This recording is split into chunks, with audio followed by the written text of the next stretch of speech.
از صمیم قلبم سلام عرض میکنم به همه شما. من کیم که سلام کنم؟ صلی الله علی الباکین. سلام خدا بر گریه کنندگان، خدا بر گریه کنندگان. اول محرم داره میاد، دارید آماده میشید.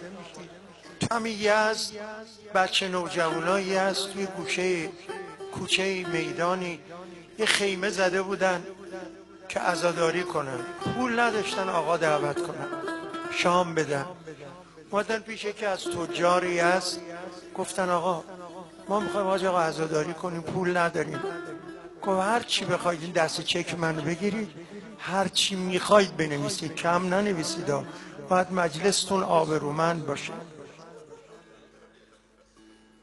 اینا یک مبلغ بالایی نوشتن، اما دلشون میتپید که حاج آقا امضا میکنه یا نه.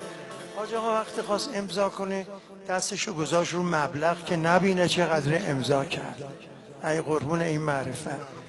ایشون بعد از چند وقت مرد، خوابشو دیدن، گفتن چه خبر؟ گفت نمیدونم، پرونده منو دادن دست امام حسین،